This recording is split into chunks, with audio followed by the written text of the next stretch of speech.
Assalamualaikum warahmatullahi wabarakatuh. Perkenalkan, kami dari kelompok 3. Kami akan mempresentasikan hasil kerja kelompok kami yang berjudul Plasmodium malariae. Sebelum masuk ke materi, saya akan memperkenalkan anggota kelompok kami. Perkenalkan, nama saya Neni Sagita Saleh. Perkenalkan, nama saya Imelda Sapuri. Perkenalkan, nama saya Sakinah Hilda Polpoke. Perkenalkan, nama saya Destiani Silaupu. Kenalkan, nama saya Maharani Apriani Atmoyo. Baik, di sini saya akan menjelaskan tentang definisi atau pengertian dari malaria. Malaria yaitu infeksi menular yang disebabkan dalam bentuk infeksi akut atau kronis. Penyakit ini disebabkan oleh protozoa genus Plasmodium dalam bentuk seksual yang masuk ke dalam tubuh manusia dan ditularkan oleh nyamuk Anopheles betina. Siklus hidup Plasmodium malariae terdapat dua siklus, yaitu satu siklus hidup pada nyamuk atau seksual, dua siklus hidup pada manusia atau aseksual. Di sini saya akan menjelaskan tentang siklus hidup pada nyamuk. Apabila nyamuk Anopheles betina menghisap darah manusia yang mengandung gametosit Plasmodium spp, nyamuk akan terinfeksi oleh gametosit tersebut. Di dalam tubuh nyamuk, gamet jantan dan betina melakukan pembuahan menjadi zigot.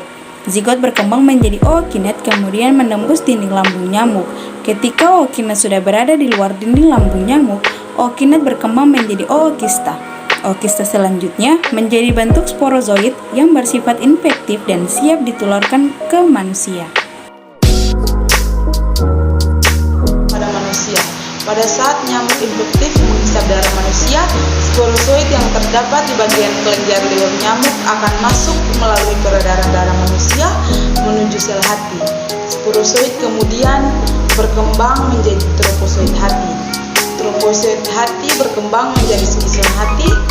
Skizon hati kemudian pecah mengeluarkan merozoid dengan jumlah mencapai 10.000 sampai 30 merozoid. Siklus ini disebut sebagai siklus eksoeretrositer yang berlangsung selama kurang lebih 2 minggu. Merozoid yang berasal dari skizon hati kemudian masuk ke peredaran darah dan menginfeksi sel darah merah atau eritrosit.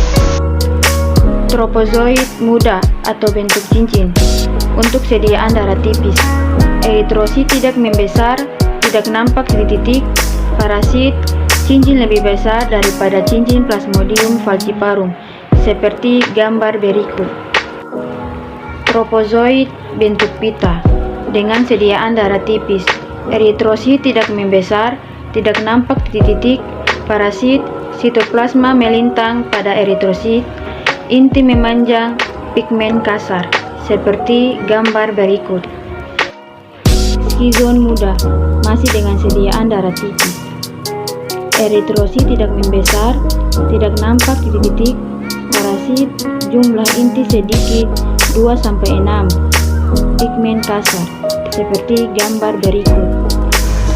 Skizon mata sediaan darah tipis, ciri-cirinya yaitu eritrosit tidak kasar, parasit mengisi seluruh eritrosit, jumlah merozoid 8-12 susunan seperti bunga, pigmen kasar di tengah. 3. Gametosis. Gametosis terbagi atas 2. A. Makrogametosis.